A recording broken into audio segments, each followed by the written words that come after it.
Vamos a cambiar de tema en la mañana informativa. La asistencia escolar aumentó 4 puntos en marzo, pasando de un 85 a un 89%. Casi 2,5 millones de estudiantes presentan una asistencia normal o destacada, mientras que la inasistencia calificada como grave se redujo un 13%. Vamos a profundizar en esta cifra, en este contexto. Para eso estamos ya en contacto con Juan Pablo Valenzuela, director del Centro de Investigación Avanzada en Educación de la Universidad de Chile. Juan Pablo, muchas gracias por acompañarnos. Buenos días. Muy buenos días, Nicolás. Gracias por la invitación. A ver, ¿a qué se debe que esta caída, digamos, en el ausentismo y un aumento, digamos, en cifras que son algo más positivas? Obviamente hay mucho camino por recorrer, pero hay que tener en consideración los efectos que tuvo las cuarentenas, el cierre de los colegios. Eso es bien importante en el análisis, ¿no? Claro que sí, Nicolás. Y tal como lo indicas tú, esta es una noticia súper buena la que nos entrega tempranamente en el año el ministro de Educación. Hay una mejora sustantiva. Todavía no alcanzamos lo que sería un año regular. Probablemente estamos todavía a 2 puntos de esa asistencia promedio.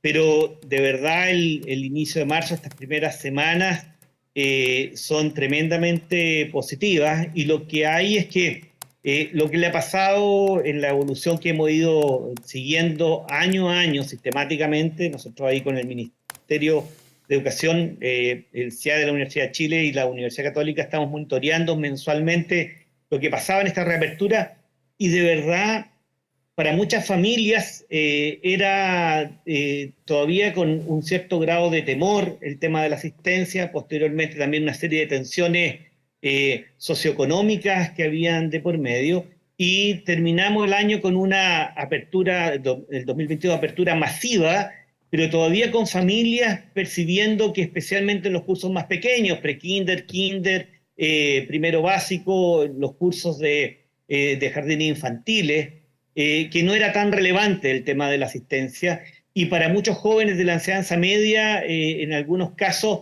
un cierto como falta de compromiso, con algunas dificultades también socioeconómicas. Te puedo decir, es indispensable que yo asista todos los días, toda la semana, en forma regular, y eso pareciera ser que estamos recuperándonos como sociedad y como sistema educativo con estos datos que nos están apareciendo para el mes de marzo. Sí, Juan Pablo, déjame hacer también un análisis dentro de esto. Pensando en el prepandemia, ¿estamos en una situación similar, mejor, peor de lo que sucedió antes de este hecho que estábamos comentando? Nicolás, mira, un aspecto, ¿verdad?, es la asistencia. La evidencia de la pandemia da cuenta que la educación online es un sustituto solo de emergencia, Sí. No compensa el proceso de aprendizaje, sí, claro, no solamente curricular, sino que también socioemocional. Al final del día, la escuela, ¿verdad?, el liceo, el jardín infantil, es una experiencia ante todo social. Estar con los otros es un tema de los afectos y que es indispensable para inclusive... Y se nota cuando existe ese factor, o no está presente en los niños. Así es, mira, la evidencia del punto de vista de la intuición, o sea, no teníamos que hacer, qué sé yo, investigaciones neurocognitivas para esto, pero el aprendizaje parte por un tema socioemocional. El tema de los afectos positivos, son precondiciones para que ocurra ese proceso de aprendizaje del tema de la lectura, de la escritura, de las matemáticas, y de aprendizajes más complejos aún. Pero lo que tenemos es que la asistencia es un indicador, y lo que estamos teniendo es que hemos mejorado rápidamente respecto al 2022, pero aún no recuperamos la asistencia promedio prepandemia. Solo para indicarte la propia cifra de que entregaba el ministro, porque no tenemos un informe al detalle, es que nosotros multiplicamos por 3 la inasistencia grave, es decir, el porcentaje de jóvenes, de niños y niñas que faltaban en el año escolar 15% o más de los días. Esa definición grave la multiplicamos por 3, del 13 a cerca del 39%, y la bajamos en la mitad de lo que incrementamos. Es decir, todavía nos falta una mitad, que era el doble de lo que teníamos cuando estábamos en la situación prepandemia, y probablemente en promedio, que alcanzamos del 85 al 89%, todavía tenemos que alcanzar alrededor del 91 al 92%. Pero eso es la asistencia indispensable. pero en los aspectos del punto de vista de los aprendizajes, por ejemplo, algo tan crítico, basal, como es la comprensión lectora o la fluidez lectora, no tenemos cifras, pero claramente podemos anticipar, todas las cifras lo han indicado, que aunque hayamos tenido un 2022 de recuperación, vamos a estar por debajo de lo que teníamos antes de la pandemia, y ya lo que teníamos antes de la pandemia era tremendamente crítico, porque 2 de cada 3 niños y niñas de segundo grado terminaban segundo básico sin leer fluidamente. Entonces, Claro. como dice la UNESCO, no es solamente que tenemos que recuperar, sino que tenemos que recuperar y transformar. Es decir, el esfuerzo que tenemos que hacer durante este 2023 no es solo llegar en donde estábamos previo a la pandemia, sino que de verdad avanzar más rápido en esos ámbitos. Ahora, déjame quedarme en eso, Juan Pablo, avanzar más rápido en esos ámbitos, cambiando el currículum, cambiando lo que es los métodos de enseñanza. Estoy hablando, digamos, muy en general, ¿eh? Pero lo que nos enseñó la pandemia, por lo menos lo que he conversado con distintos expertos en educación, es que hay cambios estructurales que hay que realizar por difíciles que se vean y también entendiendo la dificultad que presenta el sistema educativo en Chile, por ejemplo, en términos de ausentismo, en términos también de por qué hay niños y niñas que no van a la escuela, por ejemplo.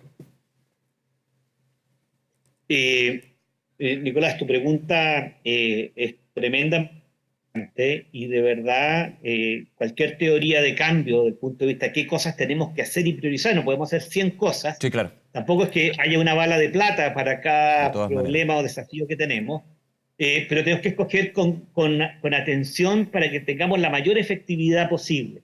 En el caso de la presencialidad, un elemento indispensable, vamos bien encaminados con las cifras del mes de marzo, pero tenemos que profundizar. ¿Y eso qué significa? Que cuando vamos a conversar con distintos establecimientos sostenedores, hay algunos que ya recuperaron o inclusive están algo mejor de lo que estaban antes de la pandemia y otros que están a medio camino. Lo que requerimos, porque la presencialidad tiene que ver con la experiencia de cada uno de los jardines infantiles, escuelas y liceos. Es decir, no es que uno diga, mira, vamos a tener una política nacional muy relevante, Claro, pero al todo final igual. del día se juega, disculpa, ahí como lo que le pasa a cada familia, al final del día, que sea como cada curso, cada profesora jefa, cada comunidad escolar va a tener un esfuerzo, una estrategia para lograr ese tema de la meta de que estén prácticamente todos los alumnos la mayor parte del tiempo, es decir, que esté el 93, 94% de los días en promedio, y cuando uno está enfermo, le pasó alguna situación, es normal que todos podemos ausentarnos en algunos momentos. Sobre el tema de los aspectos de recuperación del bienestar socioemocional de estudiantes y de maestros y asistentes de la educación, como también de los aprendizajes basales, es tremendamente crítico desde el punto de vista de esfuerzos que está haciendo el gobierno, de políticas nacionales aplicadas en cada uno de los establecimientos. Un diagnóstico, por ejemplo, en el tema del lenguaje, un diagnóstico para saber lo que pasa con cada uno de los niños y niñas en los primeros grados, saber dónde está y poder definir una estrategia por grado, por curso, diferenciada y también particular para cada uno de los estudiantes.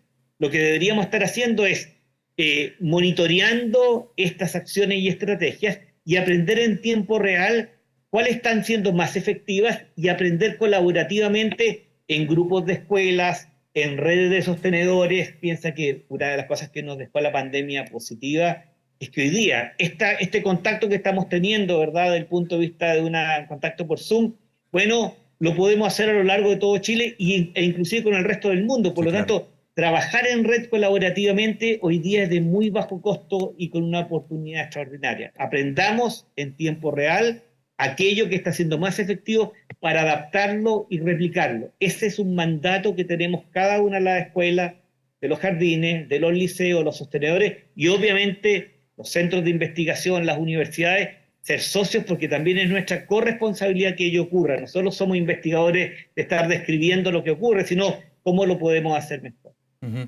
Ahora, por último, Juan Pablo, y agradeciendo este análisis muy relevante también en lo que estamos comentando, ¿cómo has visto tú el trabajo desde el Estado, desde la política pública? El Ministerio de Educación, de hecho, tomando cuenta de lo que estábamos hablando al principio, los efectos de la pandemia, estos datos que también dan algo más de optimismo, ha hablado de recuperar el tiempo perdido, de también apuntar los esfuerzos, por lo menos el año pasado, con bastante fuerza, lo que era la convivencia escolar, tomando lo que tú decías, la relevancia, lo relevante del factor socioemocional que tiene la escuela, la presencialidad, pero también haciéndonos cargo de los efectos nocivos que tuvo en ese mismo punto. El año pasado, muy fuerte en términos de la convivencia escolar, se sigue manteniendo eso sin desmerecer o sin desatender los otros puntos, como por ejemplo la enseñanza misma, ¿no?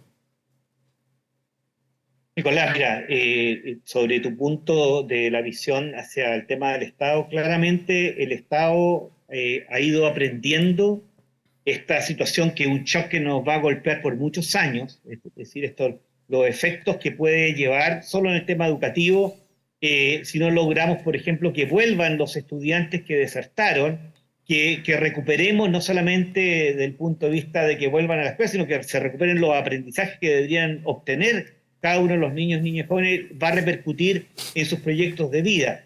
El Estado ha ido aprendiendo las experiencias buenas, por ejemplo, el tema socioemocional, ha ido incrementando en forma importante la cobertura de esa iniciativa. El tema también de las tutorías es un incremento muy sustantivo, estamos hablando de alrededor de 20.000 estudiantes con tutoría que tendrían este año 2023. Está desarrollando una serie de instrumentos, de materiales para el tema de diagnóstico, inclusive para los niños y niñas que están en la etapa inicial. Todos son elementos muy, muy positivos, pero también vamos a estar expectantes de este consejo de distintas actores invitados por el presidente y el ministro de Educación, que prontamente nos van a dar sus recomendaciones para estar ahí al tema de la lectura. Y lo que yo te diría, el Estado tiene el mandato de estar muy alerta, de monitorear en tiempo real lo que está sucediendo, de tal forma de poder saber cuál es la magnitud del desafío, qué cosas están funcionando y a quiénes, para poder, aquello que funciona muy bien, si es necesario multiplicar el tema de esos esfuerzos, ajustar alguna iniciativa o inclusive incrementar otras que no están hoy día vigentes.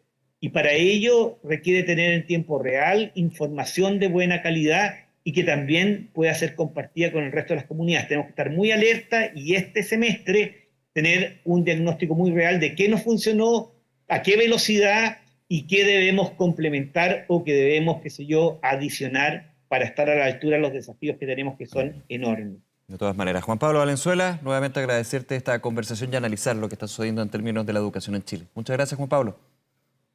Muy buen día, Nicolás. Gracias por la invitación nuevamente. Encantado, un abrazo.